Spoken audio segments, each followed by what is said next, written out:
approval of the minutes from the January 15th, 2026 regular board meeting. Do we have a motion? So moved. Second? Second. All those in favor? Aye. Okay, that has been approved. Thank you. Shannon, if you want to go ahead and lead the discussion, I think we've got Zach on the phone from TextMyGov. Hi, yes, we do. Good afternoon, board members. Good afternoon. On Tuesday, this is the second phone call I had with TextMyGov. I met with them, I think it was last May, just a phone conversation with them.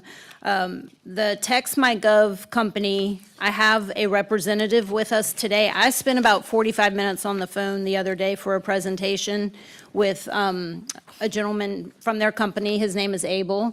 And today we have Zach with us. Zach is going to give you all a little demonstration because I asked if that was possible since we were meeting today. I really enjoyed my discussion with Abel and all of the awesome things that TextMyGov had to offer. So I wanted to make sure you all could hear it and hear what he has to say. I'd like to submit this program in our budget for the next fiscal year. And there is some cost involved. He might mention that a little bit, but you do have in front of you the actual proposal that I got after my Tuesday phone call. But I wanted you all to hear a little bit about what this company is like, and Zach's gonna talk to us for maybe 10 minutes at the most. It'd be a real brief conversation. I can fill in any other questions or talk to you a little more about the program if there's anything else he doesn't catch us up on. So I'd like to turn it over to Zach. He's gonna share his screen with us, and we can learn a little bit more about TextMyGov. Thank you. Yeah, thanks, Shannon. Appreciate everyone's time. Like she said, I was just planning about 10 minutes, kind of do like a high-level overview of kind of what we showed Shannon the other day. I just wanted to make sure before I jump into it, can everyone hear me okay? Yes. Okay, perfect. I know there's some technical difficulties every now and then. So, yeah, like Shannon said, we're a texting solution, help get information out to voters through that solution. My goal and plan today was, I'll share my screen with you, do a little bit of background information on the service, and then I'll take you over to the back end side real briefly just to kind of show you how we help increase voter communication between Camden County and the voters there in Camden County. And then, of course, any questions y'all have, feel free to interrupt me at any time. And then if you do actually have your cell phones handy, I'll have you try it out at some point too here in just a minute as well. But I'll start sharing my screen and we can dive right into it. Is that coming through for everyone? It is. I don't know about everybody else, but I can't read it from here. But they might be able to. No worries. I can kind of describe it. It's just Okay. a little PowerPoint here. So with the service, like I mentioned, it's a communication platform through texting, right? So with it, it's two-way texting. So it'll give the opportunity for Shannon to push out notifications to registered voters. Kind of what we heard from Shannon is like make sure people know when polling changes are, when registration is, when deadlines and dates are. So that'll give her the option to push information out to voters. And then it also does give the option for voters to text into the service to get like automated answers to questions as well, which is what you'll have and see here in the next minute or so, just to get that opportunity to do so. But yeah, with the service, it's an interactive side, one being the push side for Shannon to send information out, and then the voters can text into the service to get automated answers to questions as well. With the service and everything that comes with it, everything's customizable to how Shannon would want it set up, right? Y'all know your voters better than we do. However, we do assign a project manager to you all who help create like the back end side of the service. But everything's customizable to Camden County. We know you're different from the other counties in Georgia, so everything there is all customizable to you all. For your voters to use the service, they don't need anything in particular, just a cell phone. So whether it be a flip phone from the 90s or the latest technology, as long as they know how to send and receive a text, they'd be able to use the service. And then on Shannon's end, she doesn't need anything additional either. Everything's actually just web-based platform. So as long as she's got an internet connection, she can kind of access it from wherever she'd want to push out that information. And then down the line, we do provide marketing materials for y'all as well. We provide like a widget that can go on the website. We also provide like flyers that some agencies have hung around like different polling locations or precinct locations just to get the word out, let voters know that the service is available to them. And then anyone on Shannon's staff there in the election office, we do unlimited training and support throughout the lifetime of being a customer as well. But yeah, there's a couple different examples I wanted y'all to try. If you have your cell phones handy, and I can zoom in if need be. But yeah, with the service, Shannon had mentioned there's a lot of different types of phone calls that come into the office. So this side of the service, being on the interactive side, can help alleviate some of those redundant or mundane questions that come into Shannon's office during that election season or election cycle. So I kind of wanted y'all to have the opportunity to try it out.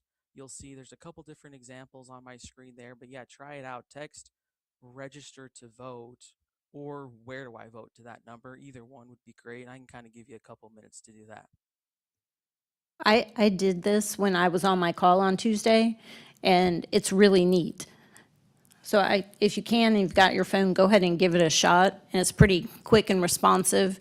And the information that comes back to a voter is gonna be information that staff provide, not that Text My Gov just finds on from AI or Google or whatever. So it'll be legitimate, accurate information. Yeah, Shannon will help create and customize these responses with our setup team, right? So yeah, we don't just these are really what's best for Shannon's office, right? So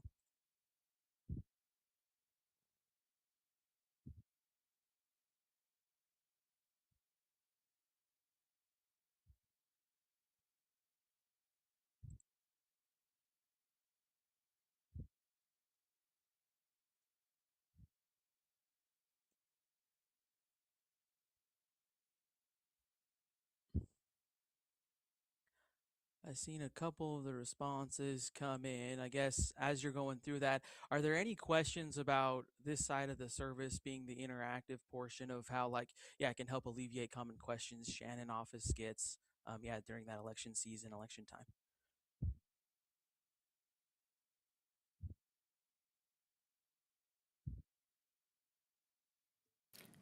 Once they do this, Zach, you're going to explain to them how we get phone numbers, right? Because I think that's the biggest takeaway for our group. Yeah, I'll show that on like the Okay. notification All right, side, Shannon. thanks. Yep, absolutely. And I can move to that side here shortly as well if there's no questions on how this side would work.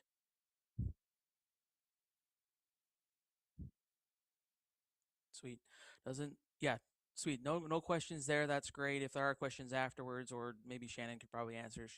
She's very versed in it as well from the other day. So if she can't, let us know. We can get those answered for you. But I'll bring it over to the back end side of the service now and kind of show you what it would look like from the admin level on how Shannon can push like notifications out to registered voters. So to Shannon's point, what she had mentioned, yeah, the biggest thing, right, is if we're going to take something on like this, we want to make sure we're getting our ROI out of it, right? So there's a couple different ways voters can like opt into the service. One being is we do provide marketing materials for Shannon's office, and everything's customized there. I'll show you the notification side. But with that marketing material, you'll see for Shannon, she can create as many different groups as she'd want here. There's no limit to the number. So, like, as examples, we've got like a candidate group, general one for all voters, can even do like a poll worker one, too. If she wanted to do it out by precinct, she can do that as well. We don't limit you to the number of groups. But what you'll notice on the left hand side are those different group names. On the right hand side here, there's keywords associated to it. In order for a voter to like opt into the service, there's that marketing material we provide. They'll just text in that keyword and that will then opt them into the service. I'll show you some of the marketing that we've done. This is this is Glenn County, Georgia, and their elections office over here. So you'll see this little widget on here. You'll see their keyword. I'll zoom in. I don't know how far away y'all are from the screen there. So y'all zoom in. So it says text Glenn votes. That's their keyword for their voters to opt into the service. They can opt in directly from the widget as well by putting their phone number in. But yeah, once they've done that, they're then ready to go to receive messages from Shannon's office. And then the other option too that we have is we do provide a database to where we can go out with our database provider and get a database of phone numbers based off of the county's zip codes. And then with those zip codes and phone numbers that we get back, we can import those phone numbers into like a general notification group. And then what we'd have Shannon do is then send out like an opt out message saying, hey, this is Camden County elections. If you don't want to get these messages, text stop, and that will take them out of the group. For Shannon to send the message, it's pretty easy depending on who she's wanting to send it to. Let's just say it's poll workers. She can select the group. She'll type out the message here, and then she'll have a green send message button here. She'll click on that, and that will go out to everyone in the group. Any questions on notifications there, or Shannon, anything that I may have missed there that you'd want me to show more of? Do you have the ability right now to show that little map thing where you can make the little, yeah. Yep. Yeah, so with the service, with that database provider, what it does is it pulls one phone number per household. So with that too is we'd overlay like, yeah, the county's map here, and then what the red dots on here represent are voters into the service as well as like their address. So if I wanted to notify just a particular area, I can come in here, highlight it. Let's just say, I don't know, polling location change. And then if I hit save, it'll take me back to that main notification page to where then Shannon can then just select that group that I just created and just send it to those specific individuals there.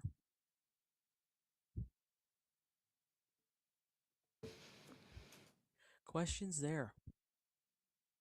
No, I don't think they have any more questions. And I'm probably going to fill them in with a little more info, Zach. So Sure. I think they have the proposal in front of them.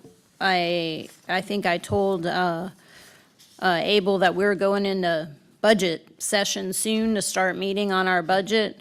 I'm not sure what my dollar amount is, but my board members have the pricing for this. I know it's a little bit more the first year, and then it is a 3-year commitment. So the biggest thing I really liked about this program, this company, is I think it was like 60 to 70%, right, Zach, of the database numbers that you collect are actual usable numbers. Wasn't it something, there was a high percentage, decent percentage of those numbers.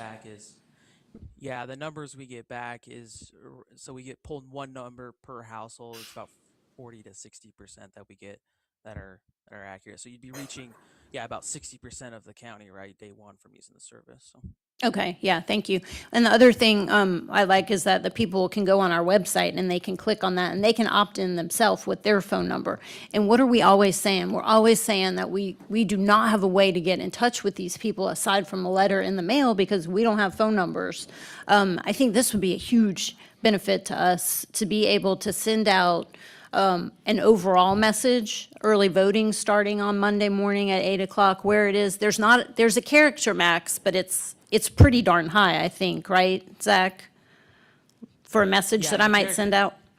Yeah, for the notifications, it's 1,000 characters. We don't see a ton of agencies use 1,000, but you do have that on there. Yeah, so I can get a full-blown message out to anyone who doesn't opt out once we grab those numbers, as well as I could just send a text message to the board members.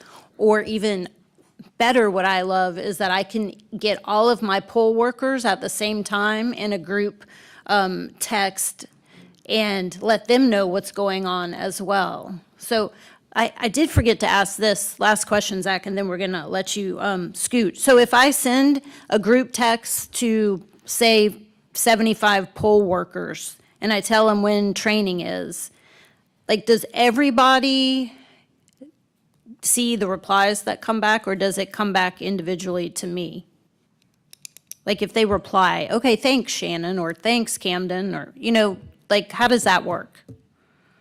Yeah, it's all, and they'll get an individual text message. However, we use a short code number so they can't respond back to Oh, that outbound message. awesome. The reason Okay. we yeah, the reason we do the short code, right, is we used to use a long code for notifications, and then yeah, to your point, Shannon, people would just respond and say thanks Camden, which I mean it's nice, but it's not necessary, right? So Yeah, not 75 times. So, okay, yeah, I had forgotten to ask that. We really appreciate your time with us today. Zach, do you all have any questions for him before he gets offline? We do not. Thank you, Shannon. Okay, thanks so much, Zach. yeah, thanks, board. I'll let you guys get back to it. Hope you guys have a great day. You too. Thanks.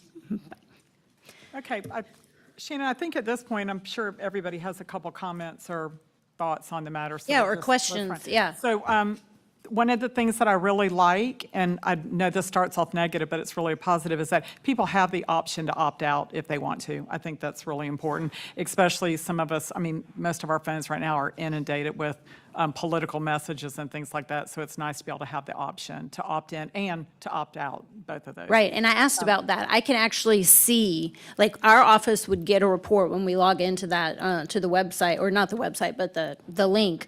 We can see how many opt-outs we have. And I've talked to Ware County and I've talked to Glenn County. They both have this service. They both really like it. And it's really been beneficial to them, and they haven't had a ton of opt-outs.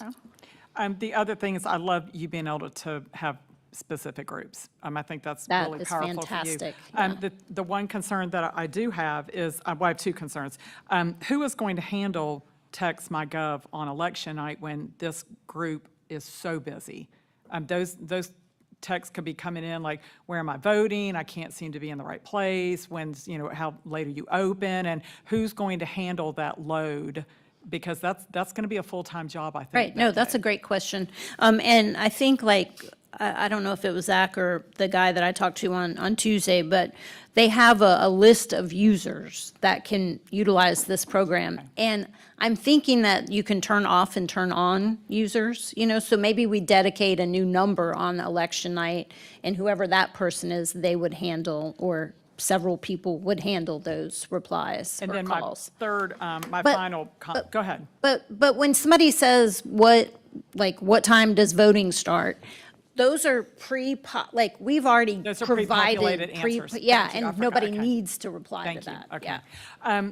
So my final conversation about this before we go on to other board members is, you said there's a 3-year commitment, and, being a good steward of our taxpayers' money and the constituents, I think it's critical that that 7,500 has got to go down. That's a lot of money. Yeah, I am don't know concerned what- about that. Okay, so a 3-year Yeah. commitment, and, what happens in year 1 or 2, it's not working for Camden County. And, Right. we're stuck in a 3-year commitment with a pretty big price tag. With a- So yeah, just hefty things bill, to be yeah. considered. Yeah, no, definitely. And I know we are going to be super careful with our budget request.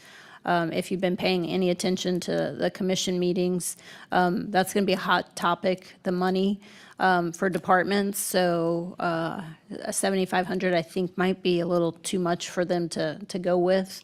I do think it's a really valuable service, and I'll have to see what kind of break or discount or pricing they could give us that's a little bit less than 7,500. Okay, thank you. Commissioner One, comments?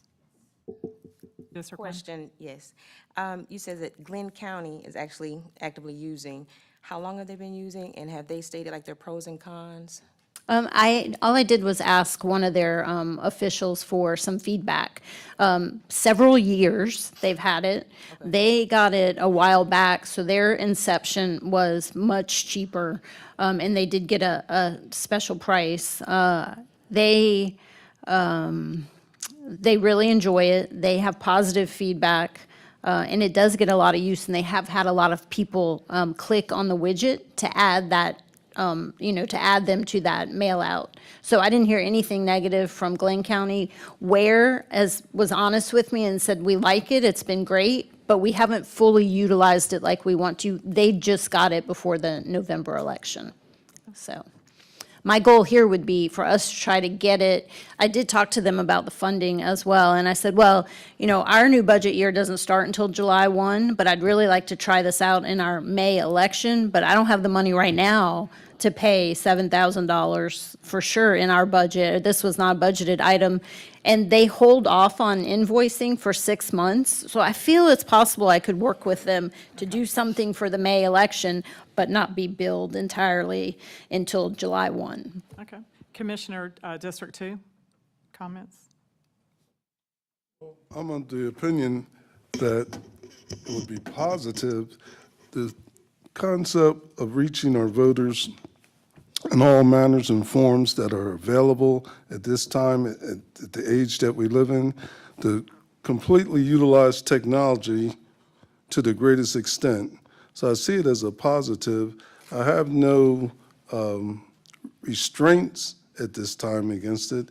I hope that we will be able to roll it out in May per se, so that we can actually see that it can facilitate our ability here in Camden County. I'm well aware, I addressed some of the folks in Glenn County, and I'm aware of the fact that they seem to be on the cutting edge of things, and that it's been workable for them. So I really am underneath the auspices that it'll be something that's going to benefit Camden County. Great, thank you. District Yes. 3? Two questions. Number one, is there any way that we could share the services and split cost with other county offices? I asked Claire, and not Sheikah yet, but I did ask Claire Fiesel, does a lot of our social media and communications, and she said the county doesn't currently utilize this tool for other things, but I think that's an excellent point and something that I was curious about myself. And I believe Glenn County has other, it's not just for elections in Glenn County, if I'm not mistaken. So they do utilize other departments. So yeah, that's worth checking on for sure. Okay, the other question, you mentioned communication with voters. Part of it is by mail. Would this eliminate any expenses? Well, no, I don't think so. Because we'd still send, because we try everything from radio, billboards to, little flyers and the water bills and stuff like that. I think we were trying to reach more people, so I don't think we'd take any current communication away. Okay. Okay. District 5? Thank you. Yes, Ms. Shannon, it's, for the package details, 50,000 text messages. Is that sent and received both within that 50,000? I don't think I'm trying to think, because the way they do it, that has those pre-populated responses already, I don't know if they count that as one or not. Now, I did give them all the information, how many residents we have in Camden County, how many voters we have registered in Camden County, and they felt that was our best package. So I guess they do others, but I will check on that for sure. The reason I ask, because it could be another $300 to, once you reach that max. Max, yeah. So, our costs could just keep going. And like the managed online data storage of 10 gigabytes. What's included in that? Yeah. Is every text stored? What's included? Those are great points, yep. And there's a 3-year term, as the chair had mentioned, what if something doesn't work out year 1 or 2? Is there a cancellation penalty within this 3 years? Okay. And proposal's valid for 30 days. I'm sure that's just a standard across the industry. We don't vote on it for another meeting or so. Is this still a valid dollar figure? Well, I'm hoping between now and the next meeting, I have another quote for a lower price. Okay, and I guess my final question is, what other companies out there to do the same thing, and have we price shopped? per Yeah, se? no, I have not. And, because with all the counties in Georgia, all of them use something different, or nothing, or just this one.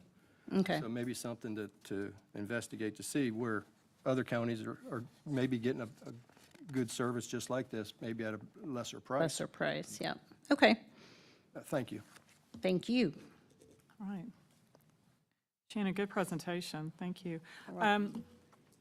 If we're good, let's move on to item 5, public comments, and these are for agenda items only. If you do come up to the podium, please make sure you state your full name and your address before presenting. Kyle Rapp, District 5. Good afternoon, Chair, board members, and staff. I'd like to address legal opinions, and they're just opinions. We all know Clara Harden. She petitioned to run as a candidate, independent candidate for Camden County Board of Commissioners District 2 back in 2022, but failed to secure the petition signatures required. She then attempted to become a write-in candidate, and based on a legal opinion we received from the then county attorney, the board at that time voted to deny her that opportunity. Shortly after that vote, it was discovered that candidates in Georgia were allowed to become write-in candidates under those same circumstances as Clara. Though I tried, no member of the board was willing to go against the legal opinion and reconsider their vote. One example is Martin Cowan. Cowan is a libertarian attorney who attempted to run in Georgia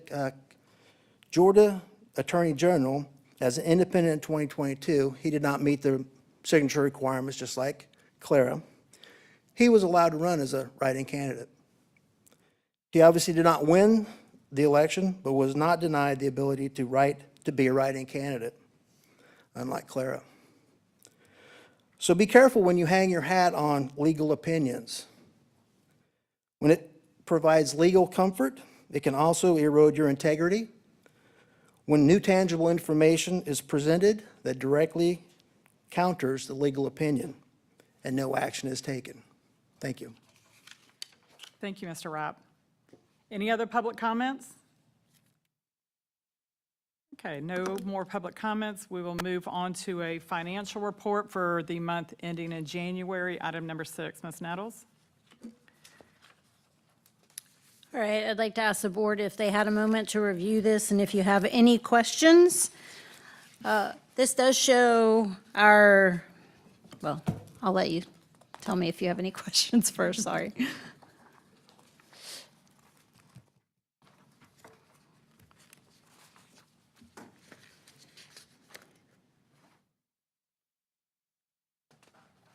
If no questions, I'll say a few things while you all continue to look.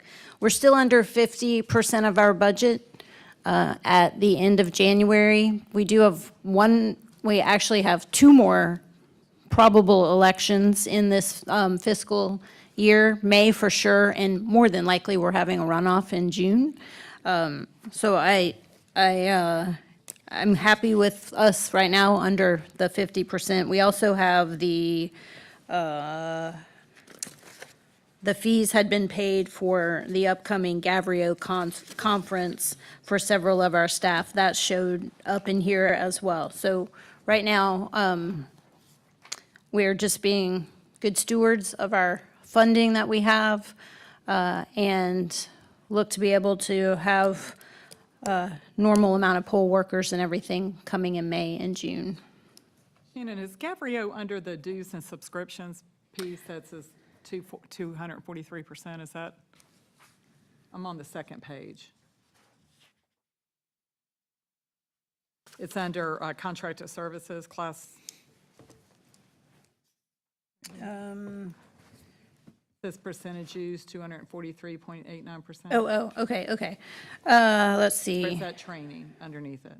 No, the dues, okay, so the dues and subscriptions were so over there because Gavrio changed their due structure payment that you might remember from the last conference. So we had to pay our dues in order to be able to register to go to conference.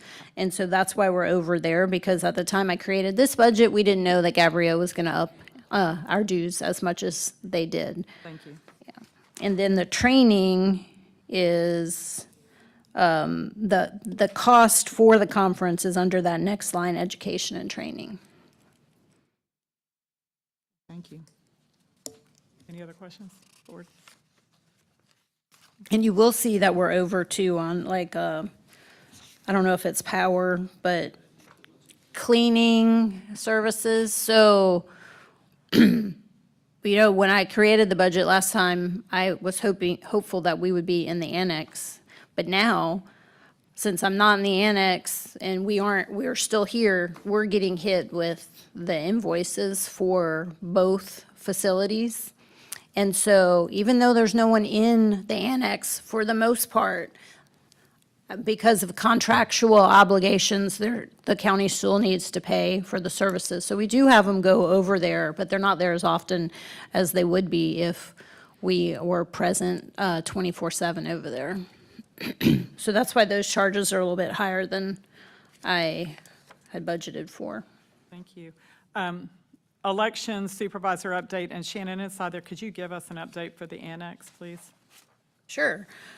We recently concluded strategic planning with our commissioners, and there is money in the budget to move forward with this project, and we have those above me that can get the RFPs going and things like that have started that ball rolling. So I'm more hopeful now than I was before. I actually saw the dollar figure that we have available for the project and hope that we can start getting contractors in there to do the work sooner rather than later.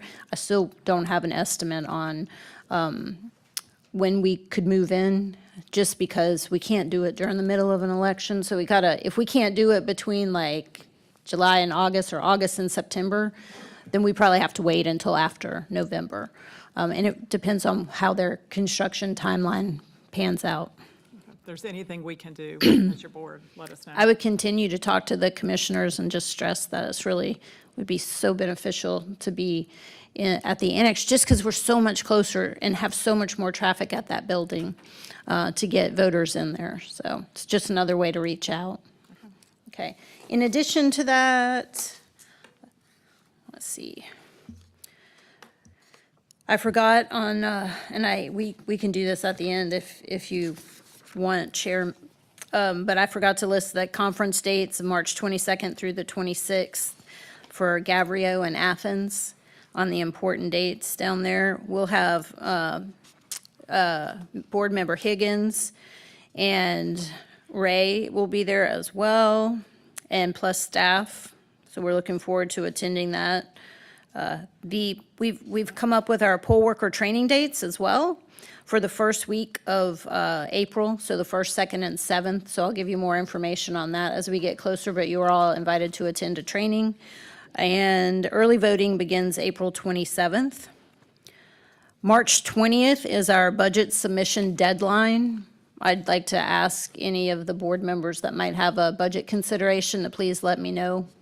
Give me a call, or we can sit down and talk about it, anything that you might like to see in the budget.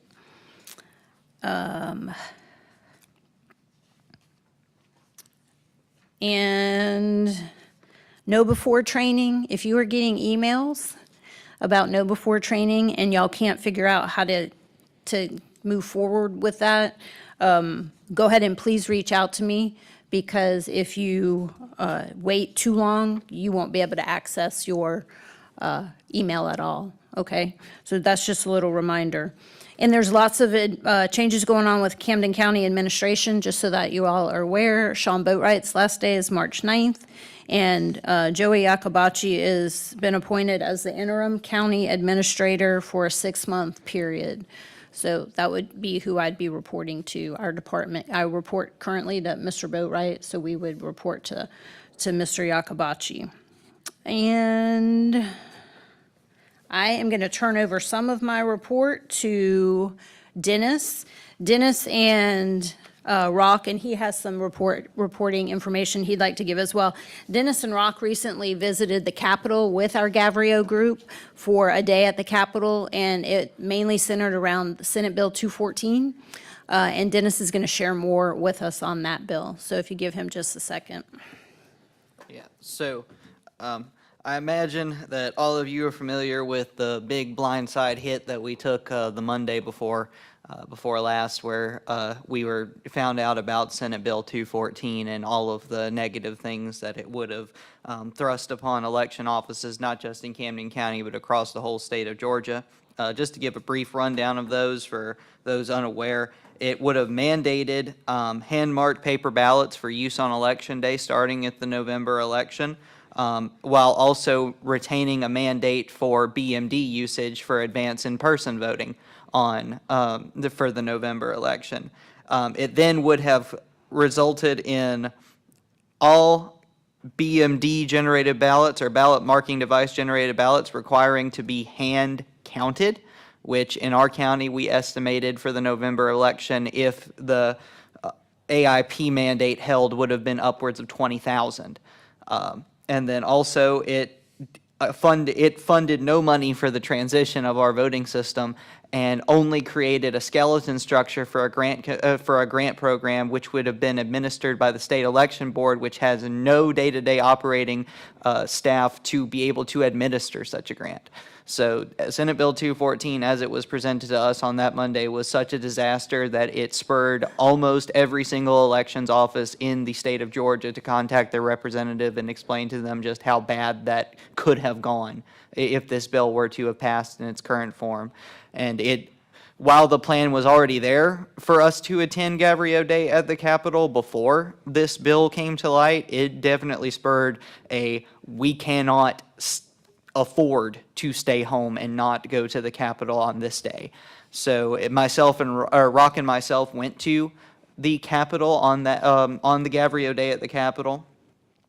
It was I'd say it was more of a guided tour at some times. You know, we at the House Legislative Chamber, the Senate Legislative Chamber, but we did get FaceTime with the chair of the Senate Ethics Committee, the current and former chair, and the vice chair of the Senate Ethics Committee, as well as the chair and vice chair of the House Governmental Affairs Committee. And they gave us some assurances and some concessions in that they have already amended the current fiscal year budget to include 15 additional extra $1 million for the acquisition and testing of a new voting system, as well as committed to no hand counting being present in any future bill that would change Georgia's election system.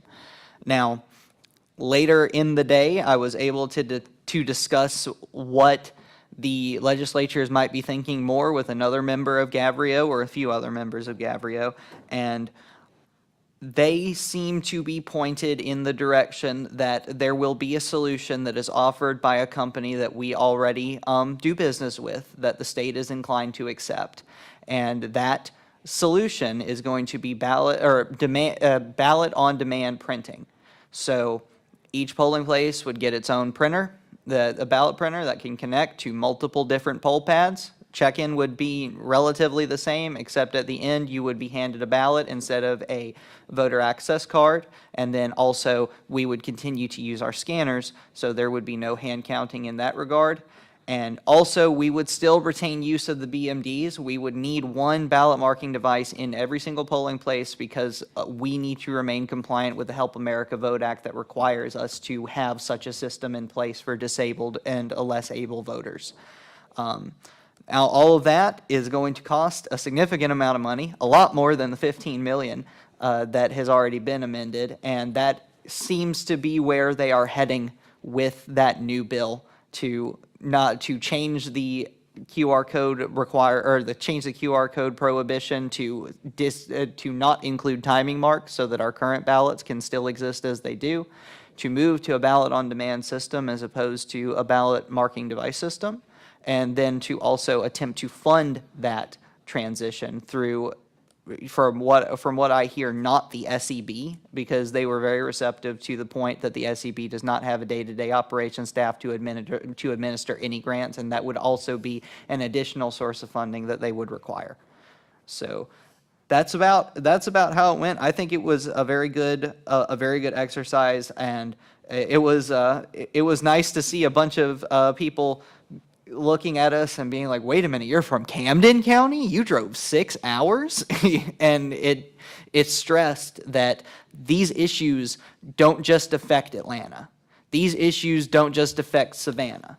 These issues don't affect people just in places that are within driving distance of the Capitol. These decisions affect people across the entire state of Georgia, and that's what we were there to express to these individuals and really hammer home that opinion, and I think we were able to do that successfully. Thank you, Dennis. They did get FaceTime with Representative Saines as well briefly, and I, of course, was on the phone with him a good bit that week. I don't believe you all saw Mike Hodges, but they did have some FaceTime, a short amount of FaceTime with Mr. Representative Saines, so.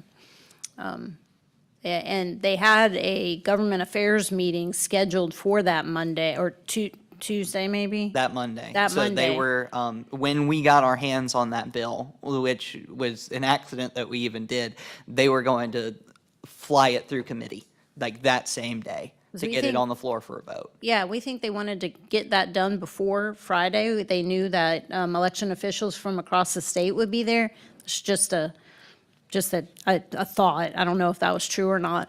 But they caught so much, I'd say, grief, phones ringing off the hook, emails going crazy with everyone reaching out, that they canceled that meeting to discuss that bill at 3 o'clock that day. So right before it was supposed to go live. So good job. If you pitched in and called, we appreciate your support. Thank you. I am going to turn it over to Rock now, if you don't mind. He just has some numbers. Okay, board members, y'all have any comments on Senate Bill 214 before we go on? Anything? Or any questions for me about Gabrielle Day at the Capitol, I'd be happy to answer if you have any. I got a comment concerning Senate Bill 214. I was able to last Thursday attend Founder's Day and interact with some of our representatives as well concerning Senate Bill 214. And they stressed the fact that not only the representatives need to hear from the election officers, but they really need to hear from the people as well, from the voters. The costs, the effectiveness, the disarray that this would cause, they were almost asking for that we do a clarion call among our voters, populace, to ensure that our legislators are well aware of the fact that they are against Senate Bill 214. Also, it came to my attention that in Glenn County, utilizing TextMyGov, that they sent out a clarion call through that means to their voters, apprising them of proposed Senate Bill 214 and the devastation it could cause among elections. So I just wanted to bring that and share that to everyone's attention. Thank you very much. You're welcome. Okay, Shannon, go ahead. Rob. I'm going to turn it over to Rock. He has some updates for us as well about the voter roll. Oh, I'm sorry. Good afternoon. As of today, Camden County has, excuse me, 44,112 active and inactive voters. Of that number, 38,983 are active.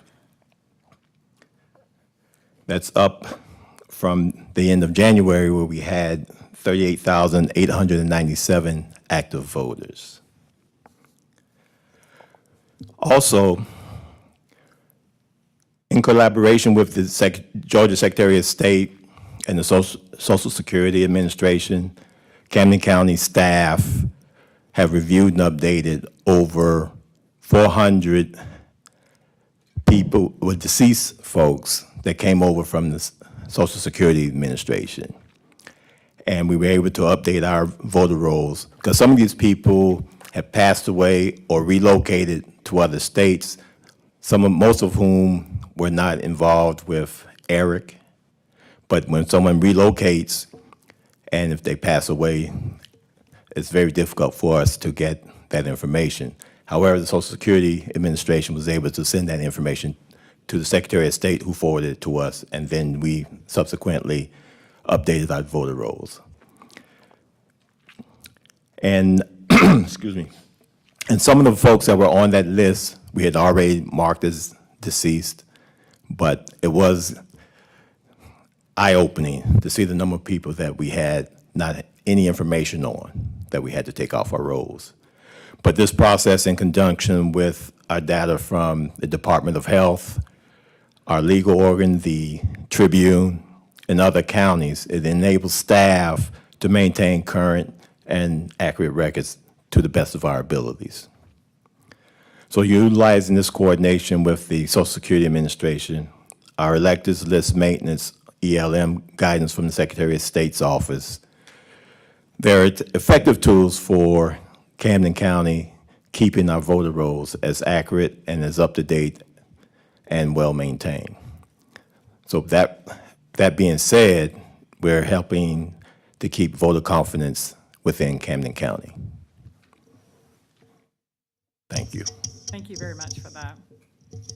Question? Were you able to ascertain anyone that was in an inactive status that possibility could now be made eligible? They simply just need to re-register, so to speak? Not from the list we received from the Social Security Administration. Those were all deceased folks. I'm not speaking that. You said that we have 44,100 active and inactive voters that Correct. you were taking a look at. So I'm saying out of that number there, were we able to ascertain anyone that could be on the plus side, so to speak, that we can add to our voters' eligibility? That they simply need to re-register, or perhaps whatever? Well, yes, sir. That would They would be, need to do that would in be order to within take a the 5,129 who are inactive currently. And they are inactive for various reasons. Some have moved, some have just decided not to vote. We have, I tried to reach voters and tried to get them to engage in the process, but until they do, we cannot force them. My question then, that I'll make it simpler. You stated that we have 400 removed because they're deceased. Yes. Having gone through Social Security. My question is simply, have we added anyone from that list of voters that you were checking on? Were we able to add anyone rather than just simply removing folks? Were we having looked at this list and gleaned through it, have we been able to add anyone, even one? No, But those no, sir. voters would already have been active, so we couldn't have added them again. They're already active. Is that correct? So, the list we received from the Social Security Administration, that list was clearly folks who were I understand deceased. that. Okay. No, but you opened up, you stated that there was 44,100 active and inactive voters. So I thought that was the list that you were gleaning from. No, sir. No, sir. That is the total number of voters within Camden County. Yes. And it's separated by those who have voted, which would be active, and then the inactive are those who have not voted, and they have, through our systems, have become inactive Yes. as a result of them not voting in elections. Okay. And I guess that's where my question was, because I'm aware of the fact that there's been, in Camden County, 3,255, I believe, voters that are possibly could be purged from our voter rolls. 3,255, does that number stir a thought to you, of purge voters here in Camden County? Where did you get that number from? That was a list that was provided by this office. so I think I have some insight onto that. So the 3,000 voter number, those are going to be inactive voters that are risking cancellation for not having contact with our office. So individuals can become inactive for a wide variety of reasons, be it not voting within two general election cycles. So that means a November gubernatorial and a presidential. So they would become inactive that way. It could be that we receive notice from the United States Postal Service that they have moved. But all of that to say, a voter does not become inactive until they ignore a confirmation notice.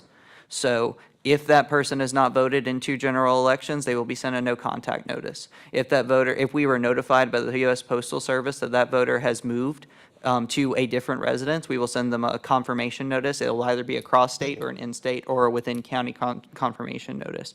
So all of those voters that we're talking about, those 3,000 voters that could be removed from Camden County's rolls, those are voters that are not engaging with the system and that are actively ignoring the system. Any mailings that they get, if they are still in their same address, they are not responding to.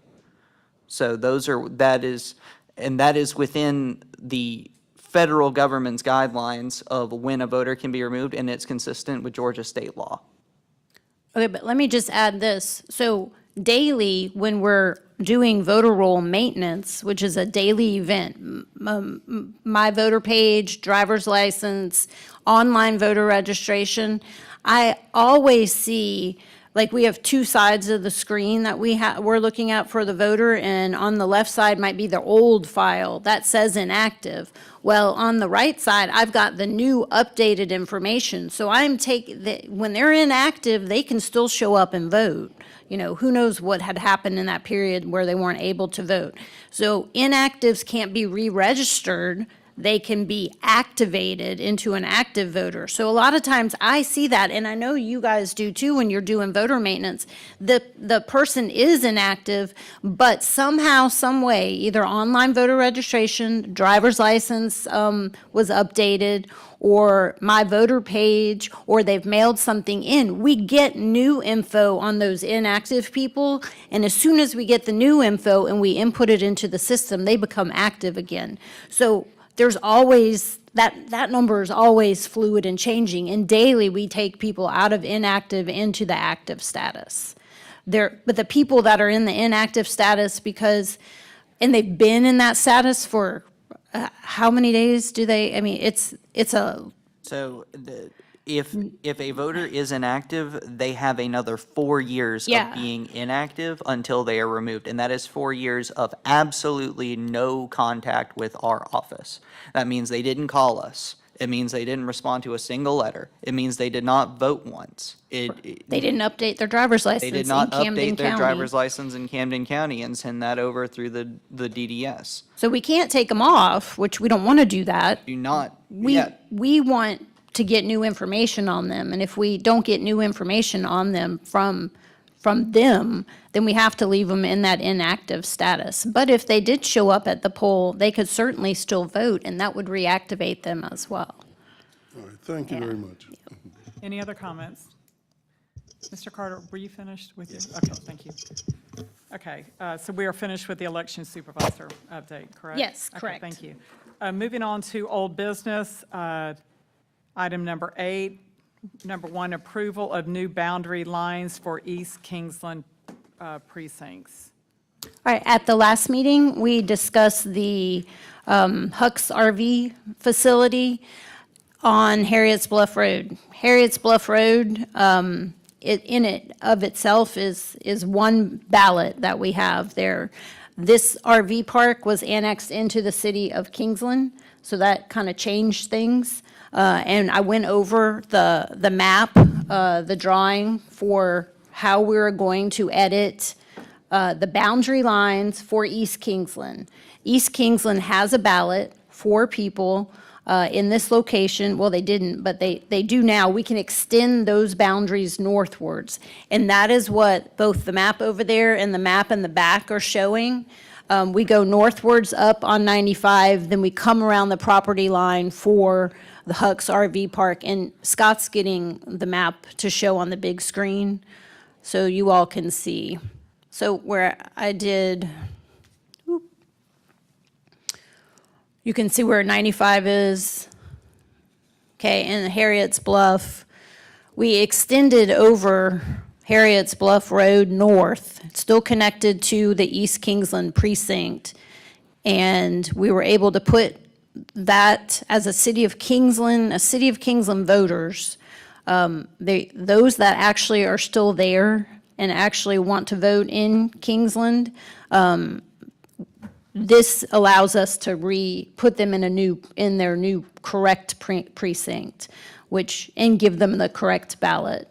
So we're just asking for an extension of the northern boundary lines of East Kingsland. I have cleared this with the reapportionment office in Atlanta and worked with our GIS staff here in Camden County to make this into the solution that works best for our voters in Camden. Any other discussion? Okay, do we have a motion to approve the new boundary lines for East Kingsland Precinct? Madam Chair, I consider approving the new boundary lines for the East Kingsland Precinct as displayed in the attached sketch and as described to us. Thank you. Do we have a second? Second. All those in favor? Aye. Opposed? Okay, thank you. The new approval of the new boundary lines is approved.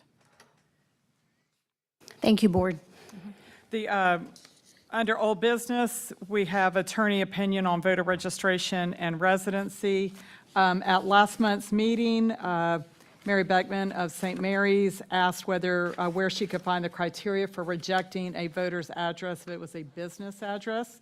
She went on to ask the board to revisit the guidelines, and we charged Shannon's office with that task. And we are now going to take a look at OCGA 21-2-217, paragraph A 2C. And I just want to read to you, proof of ownership or rental of post office box or private mailbox service address within a particular jurisdiction shall not constitute sufficient grounds to establish a person's residency within that particular jurisdiction. That is the OCGA. And then we further received an opinion from our county attorney, Ms. Fortier, and I will read to you her response. There is a 1968 Attorney General opinion, in parentheses 68-293, close parentheses, gives guidance to this question. Under this opinion, the Attorney General noted that a resident is a person's domicile. Quite simply, the domicile is a permanent place of abode. To acquire a domicile in a particular jurisdiction, one must actually reside there with the intention of remaining there permanently or for an indefinite time, and a domicile once established continues until a new domicile is acquired. Williams v. William, 191, Georgia, 437, 438, 12, Southeast 2nd Edition, 352, that was 1940. If an individual is identifying a business address as their home address, it does require certainly additional scrutiny. This is, again, an opinion from County Attorney Fortier. My understanding is that when a business address is identifying as an address a person is using for voter registration, this department has additional protocol in place to verify if there is in fact a resident at that location. She goes on to state, I can further see this certainly being an issue with persons who may reside as a somewhat property manager or some of our self-storage facilities and within the growth of the barn dominium properties where people have businesses and homes intertwined. That was the opinion of county attorney. I don't know that I hope, Dr. Beckman, that we've been able to clarify with you on that. And if there's any further concerns, we will continue to work to help clarify anything we can on that.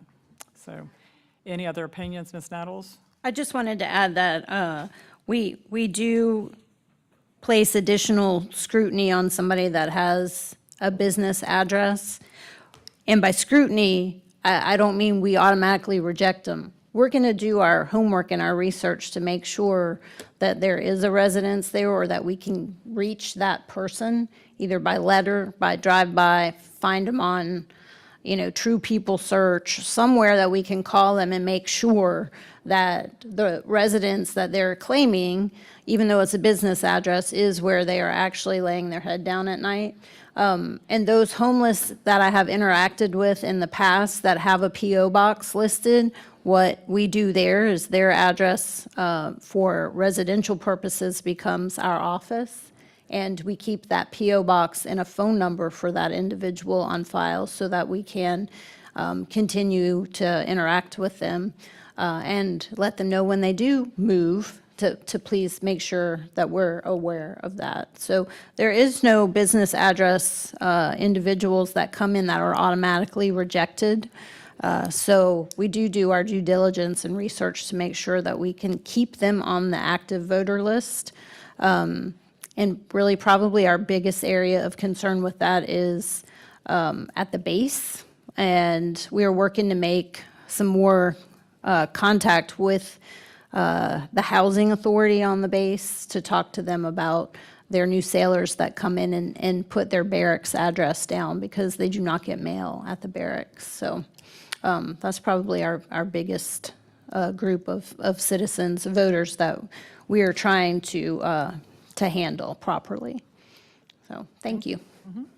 Okay, moving on to number 9, new business. Any new business? Not for me. Okay, board? Okay. Number 10, we've got, Shannon did go through a couple of the important upcoming dates. I know March 22nd through 26th is our Gavrio conference, and thank you, Board Member Higgins and Hollins, for attending that, conference. Candidate qualifying period, Monday, March 2nd through March 6th.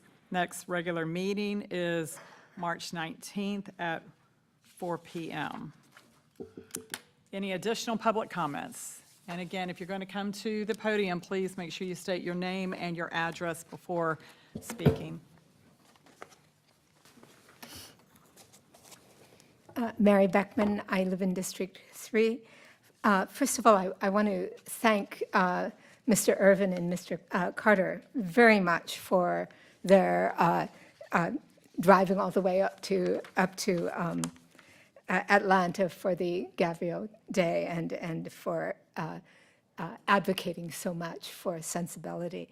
I wanted to point out that the Glynn County Board of Elections and Registration, they've actually passed a resolution that you might want to consider the 5 of you passing something similar to reinforce what Mr. Irvin and Mr. Carter did for us by going up and arguing in person. Turning to the issue of what's a domicile, all of the wording that Attorney Fortier cited, that's actually in the Georgia Code definition of a domicile. But nothing in that definition, I didn't hear anything in that definition that said that the domicile has to be a physical structure. So somebody could establish domicile my understanding is that somebody could establish domicile in a tent, in a car, in a van, and so long as they declare Camden County to be their domicile for all the other purposes where you need to establish domicile, that's fine. And I understand that because of what the Georgia legislature has done in taking away having a post office box as the place where you get mail, they've kind of planted a seed that we're going to go back to the Jim Crow days when there was a poll tax. Only now it's going to be you have to own property, you have to own a house, and I hope that you will not interpret domicile in any way that means that you have to have a structure in which you stay and have a bed. That's not what domicile means, according to the definition of domicile elsewhere in the code. Thank you. Thank you for your comments. Any additional comments?